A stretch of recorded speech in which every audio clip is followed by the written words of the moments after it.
Don't look that way. Turn around. What the fuck? Okay. No, don't drop the hammer. Equip the hammer. This is going really well so far.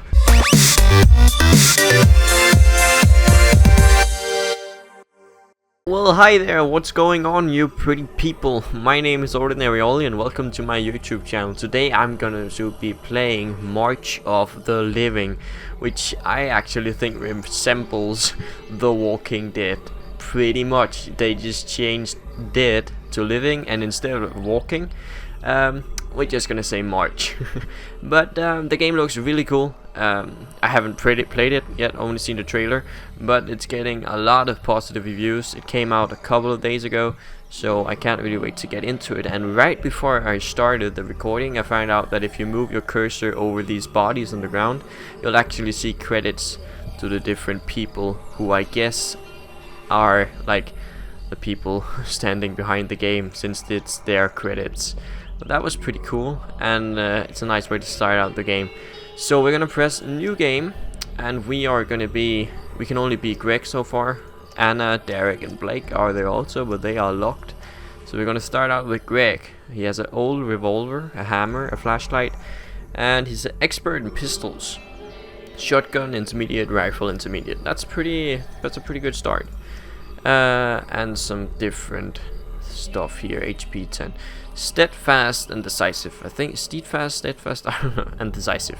Greg might not be the luckiest man alive, but when his mind is made up, there's no dissuading him from his course. I thought this was saying intercourse. He'll stop at nothing when it comes to finding his ex-wife and child. Okay, so is that going to be our mission when playing Greg? Again, I have not played this game before, so I can't wait to see what it's been offering. Okay, here's a wall of text that we're just gonna read. Right, for the past couple of weeks you've been barricaded up in your home, trying to get a hold of your ex-wife Chloe over the phone. No one on the other end has ever picked up though, and this has made you worried for both her and your son Tom, over whom she was custody. Even though you and Chloe may not have parted on the best terms 2 years ago, you still care about them and want to be sure they're both safe in this post-apocalyptic nightmare. Storing as many supplies as you can, realistically carry in your old car, you drive over the state border towards their home. Soon enough, your vehicle runs out of fuel and grinds to a halt. Just before you ditch it though, you hear an interesting broadcast over the radio. Survivors in the secured city of Wellston, far to the east, claim to have a ship, which they plan to use to find sanctuary. Sorry, I yawned a bit there. If you can't find Chloe and Tom, maybe you can take them there. If you can find Chloe and Tom. Wow, that was not the best reading, but we made it through it. And start your journey on foot, because there's no other option. A quest marker has been added to your map. Okay, so this is the map.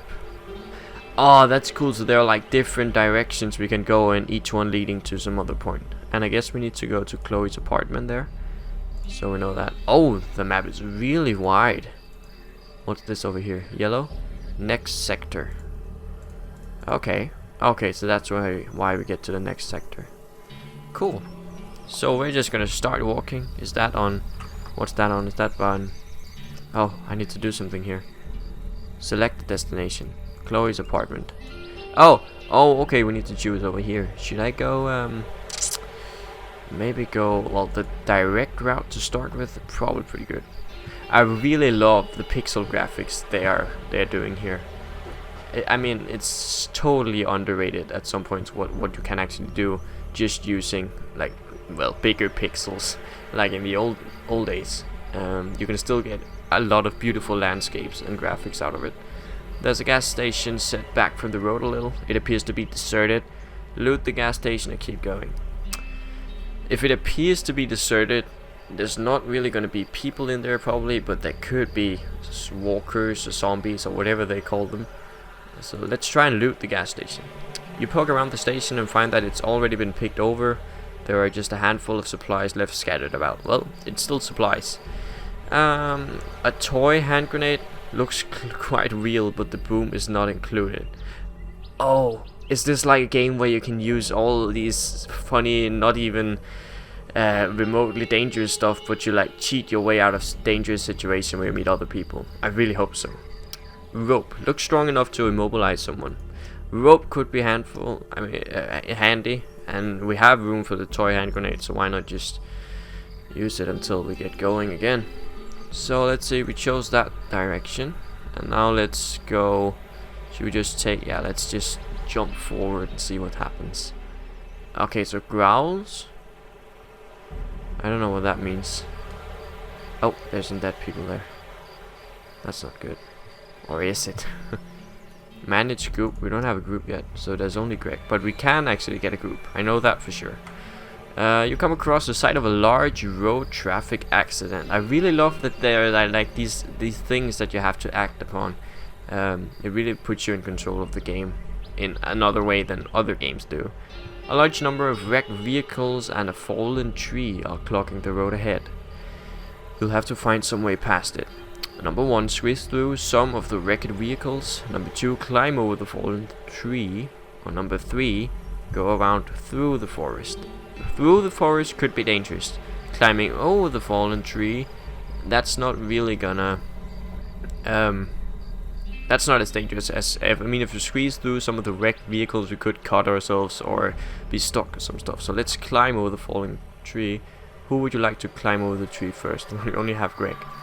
Greg begins to climb over the large fallen tree and gets over it with no problems. Yes! You then traverse over the top of a few cars and easily make it through the wreckage. That was a good choice. Close. And next one. Let's maybe go up here and see what happens there. So we have 20 bullets over. Oh, a tip. Fatigue makes combat more difficult for your characters. Move the mouse cursor over a character's portrait to see the penalties created from fatigue. Okay. 60% fatigue, minus 5% on hit chance and stuff like that. Okay, so I guess that we need to give him some rest at some point. Hunger reduces a character's health points. Minus 2 HP at 100% hunger, 4 HP at 200, etc, etc, etc.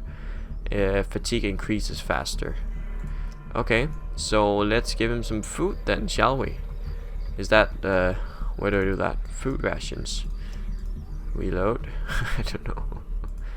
Okay, let's pause and can we options? Yeah, see, there is nothing going on there. Maybe it's something that they will have to do themselves. Manage group. Oh, it's probably in here. Nope, there's nothing there. Oh, as you're walking along, a small horde of infected is beginning to collect behind you. You could deal with them now and maybe save yourself some trouble later, but it might be better to ignore them. What would I do there? It's a small horde of infected. It's still a horde though. Let's keep walking for now. Choose ignore the infected for now and keep moving. A short time later you hear a loud cracking sound and turn to see a tree that is about to fall over. Oh, please say it's gonna smash them. You dive out of the way of the tree, crashes to the ground, amazingly, and crushes most of the infected, saving you the trouble. I am really making them good choices. Okay, so can we give Greg some food now? Equip. Oh. Old revolver. Oh, no, I'm not gonna drop it. Equip that. And the hammer. Oh, okay, so we need to choose either the hammer or the old revolver. Let's save our bullets and use the hammer for now. Oh, eat. There it is. Eat. Eat, eat, eat, eat, eat, eat, eat. Confirm. Great. Now it's only fatigue. So, it's a risky zone to rest. Does that mean? But he's like full fatigue. And I'm gonna go for it. Let's see what happens. Maybe he probably wakes up if there's something happening. Do I have to wait? Like, what happens if there's someone here? What do I do? Oh, what happens when the growl reaches the full? Oh, scheisse! Click on a portrait or a I can see someone down there. Or a character select. If you can also press numbers 1 to 6 and then click on the ground to move. Use right click to cancel moving. Okay, 1. Greg's not number 1. Select an action. What's the action? Oh, scheisse. Shit. Whatever. Come on. Okay. First, unpause. And then we... Shit. What the fuck do I do? Yeah. Try moving a character when a crosshair appears over him to avoid an incoming attack. Okay. There we go. Nope, that did not do anything. Now maybe. What happened there? Oh shit. Oh, okay. Something's going on. Something is going on. Something is happening. And what the fuck is happening? How do I move? How do I move? That's the move. Okay, there we move. So we walk by walking. Shoot them. Oh, okay. Okay, you're gonna go for the hammer. I am gonna say no to the hammer, and we should probably go for the gun this time. There, old revolver. Because I don't want to die. Out of bullets. What you have? You have bullets. What? Don't look that way. Turn around. What the fuck? Okay. No, don't drop the hammer. Equip the hammer. This is going really well so far. There. Punch them. Punch them. Punch them. Punch. Punch. Select action. Push back. Wait. Select action. Push back. Go. Push. Push. Grappled. What the fuck? Shit, when a character is grappled, he can't move and might be bitten by the infected. To break free, the melee attack pushback can be used against the infected currently grabbing the character. Okay. There. Is he pushing him back now? I have no idea what's going on. I died. You fall to the ground in agony knowing you've met your maker. You wonder how things could have gone so wrong. With your last breath, you curse yourself for starting such a dangerous journey. And so the journey ends. Whoa, there's a lot of growlers in the background. Great start. Day 1. I'm gonna skip that. Press escape to start my journey. And my journey ended after that. We're gonna try one more time. Okay, so we're walking again. And we are starting fresh. We've walked a destination of almost... Oh, it's counting down. I thought it was counting up. It almost feels like you're alone here, aside from the pack of infected shambling in the distance anyway. Okay? So we made it so far, and now Chloe's apartment is over there. I'm gonna try and go down here. And I really need to practice how I fight the growlers. Okay, so he's hungry. So we stop. And we eat. Did we eat? We did not eat anything. There we go. Travel. Okay, so maybe we will not try and sleep this time, because that's a little bit dangerous. A traveler hails you from a distance. Oh shit. Raise your gun and tell the stranger to keep his distance while you pass him. Stop walking and ask him for a safe distance. Ask him from a safe distance if he has any goods to trade. Carefully walk towards him.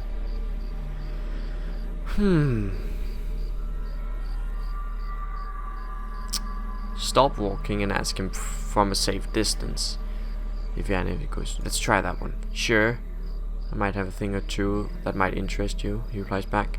Okay, let's trade with him. Can we add him to a group? Maybe. Wedding ring? Why would I use that? Will you marry me? Old semi-automatic pistol. Okay. You know what? Maybe buy... How much money do I have? Where do I see that? I can't see that anywhere. Just close. Okay. Map.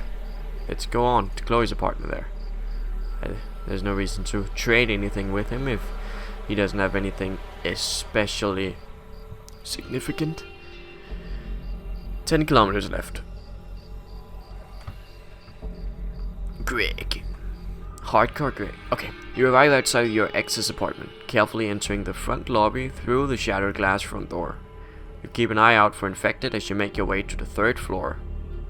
To your dismay, you find flesh blood sprayed across the walls in macabre display. Shit. Matching the cordite smell and mix of human and water corpses throughout the building. This place must have fallen recently, making you fear the worst for your ex-wife and kid. Oh shit. You sneak over to the door of Chloe's apartment and listen carefully. You're alarmed to hear pottery smashing to the ground. Someone inside must be looting the place, or maybe it's some infected that got stuck inside. You're not sure, but it's a cause for concern. You ready your weapons just in case. Enter the apartment stealthily. As quietly as you possibly can, you slowly open the apartment door and creep inside. It's difficult to see with the light seemingly shut out. Peeking around the corner into the larger living room, you see a lone figure tearing the place apart, tossing aside piles of clothing and junk, trying to find something of value. Okay, so it's definitely not an infected. This figure, a short sniveling man, has a shotgun slung over his shoulder and seems incredibly agitated. You watch him for a moment and notice him shaking and making strange noises every time he lays a finger on something. What should we do here? Try a diplomatic approach and talk to the man. This man seems too unstable to reason with. Shoot him and save yourself some trouble. I would really like an option that just told us to pick up our gun, point it at him, and then talk to him. Just so like he knows he can't reach for his shotgun because we will shoot him first. I really want to try the diplomatic approach, and hopefully it won't be a stuff where we just die instantly. Okay, you call out to the man from across the room. Okay, so we call out from distance, maintaining a safe distance. The stranger whips around on the spot, pulling the shotgun off his shoulder and shakily aiming it at your stomach. I was here first. Get out. This is my spot. After that, the man starts shouting incoherently. This is looking sketchier by the minute.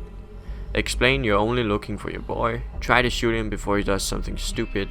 Flashlight. Offer him your flashlight if he promises to calm himself and let you look for signs of your child. Let's try and explain ourselves. You try to talk the man down, but he clearly doesn't want to listen to you. I told you, it's my spot. You want to take my stuff, don't you? I'll shoot you if you step forward. Let's shoot him first. Before the man can react, you fire your own weapon, striking your target cleanly in the torso. Whatever light was in the man's eyes has faded away, thanks to you.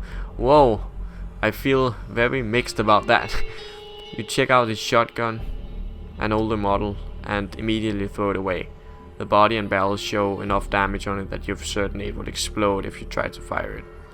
Okay, so I chose this option because he was threatening me, and I mean, actually sometimes I feel like, what would Rick Grimes do from The Walking Dead? And I tried to talk him down. I tried 2 times, and he still was like incapable of understanding me and incoherent in his responses and really aggressive, so just put him down. Search the apartment. You search the bedroom and find a corpse laid out on your former bed.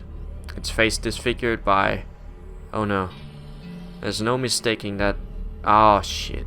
Short, dark, blonde hair. Those highlights. Poor Chloe. You're going to find whoever murdered your ex-wife and completely destroy them. In rage, you walk out of the room. There's no sign of Tom, but by searching the apartment further, you find a note scribbled on a torn shred of paper signed by Zach, your ex's bastard of a boyfriend. Read the note. Warren, as always, you're late. I'm taking off out of this crazy place and going to my cabin. You know the place. I'm stuck with this stupid kid right now. Oh, fuck you, Zach. But I figure we can use him to sneak into places and steal shit. If he dies, he dies. Anyway, don't waste time. You know where to find me. Okay, so Zach is a big ass motherfucking douche and just took our son and will use him to like rob places, but he won't even give a damn if he dies or not. But Zach has our boy, and he's taken him to a cabin in the woods, I guess. So we gotta go out, and I'm gonna kill Zach by the sight of him. You have mixed feelings about the situation. I had that before also. I still have that. While you're glad Tom wasn't left to die here with his mother, it's clear that Zach doesn't care about him the way you do. Oh, you think? You know all about the cabin Zach is talking about, considering it used to be yours before it was taken into divorce. Oh. You remember Tom complaining about how dirty it was when he was taken there by his mother last summer. The fact that Zach isn't taking care of the place pisses you off. Okay, so there's much more to the story than just zombies. Head to your old cabin. Your map will be updated in zone 3. Whoa, in zone 3 first? Isn't that the last zone? All the way over there? Oh, so we gotta walk like really far. Okay, fair enough then. well, I guess that we're gonna have to survive for a long time now then. Tip: everything you do during your journey might influence how the game ends. Fair enough. Well, fine, I am gonna end this episode right here. I really need to learn how to fight in this game because it did not work out the last time. So, I am gonna try and see if there's some way I can practice that without having to leave the story here or make a new one. So, but thanks again for watching, guys. I hope that you enjoyed this game. Again, it's called March of the Living, and you can find it on Steam. Not trying to do any commercials, it's not like I'm getting money for anything, but I like to tell what kind of game it is I play and where you can find it, so it's not just something that is like secret, stuff like that. It probably would be easy to find for you if you just type in the name somewhere, but still, just for information, March of the Living, and you can also find it in the title. So anyway, thanks for watching. If you liked the video, it'll be awesome if you could subscribe to my channel and maybe share the video with someone that you know might also like it. And bye bye, and I hope I'll see you in the next video.